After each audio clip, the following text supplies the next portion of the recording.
Hallo, herzlich willkommen bei unserer ersten für Außendarstellung. Es ist ein wunderbares Wetter und aufgrund der angespannten Lage in der Schule ist es auch eine prima Idee, seine Schulklasse, ob klein, ob groß oder Schülergruppen, Schüler einzeln nach draußen zu schicken, um selber experimentieren zu können. Und dort möchte ich Ihnen und euch den Umweltfreilandkoffer von Fübe präsentieren.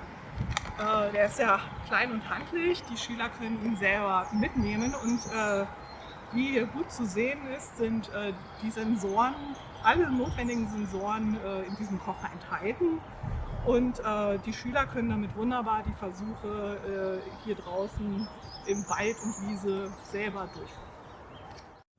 Um zu wissen, was eine Pflanze benötigt, hat meine Kollegin nun mal passende Messungen mit 3 der Sensoren gemacht. Wir werden die Temperatur, Lichtintensität und Leitfähigkeit von Wasser messen, weil die Pflanzen natürlich Erde, Sonne und Wasser zum Leben dringend brauchen. Bei der ersten Messung werden wir feststellen, dass aktuell der Boden viel kälter als die Luft ist. Wir drücken dazu den Knopf des Sensors für ein paar Sekunden und verbinden uns so direkt mit der Measure App auf dem Handy. Nach wenigen Sekunden hat die App dann den Sensor auch erkannt und es kann schon losgehen. Wenn man momentan Bodenmessungen durchführt, dann ist es natürlich schon deutlich wärmer, als es bei Frost oder im Winter der Fall wäre, aber im Hochsommer wäre der Boden natürlich noch deutlich wärmer, als es gerade der Fall ist. So, kann man schon sehen, wie die Kurve im Boden langsam abfällt. Das passiert, sobald man ihn in die Erde steckt und die Temperatur des Bodens aufgenommen wird. Das gleiche machen wir jetzt auch mit dem Lichtsensor. Wir verbinden ihn schnell und easy mit dem Handy, wie wir das gerade auch schon mit dem Temperaturmesser gemacht haben. Die Lichtintensität ist dank der Frühlingssonne schon ganz ordentlich und wird jetzt auch aufgezeichnet. Während die App die Messwerte registriert, können wir uns aber auch schon dem nächsten Thema zuwenden, denn was braucht eine Pflanze zum Leben noch? Na klar, selbstverständlich Wasser. Und weil es gerade so trocken und ausgedörrt ist, können wir auch ruhig der armen Pflanze mal ein bisschen was zu trinken geben.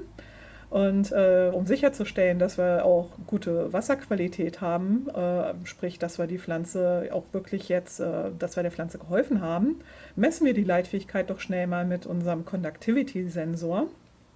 Denn über die Leitfähigkeit kann man die Wasserqualität wunderbar einschätzen.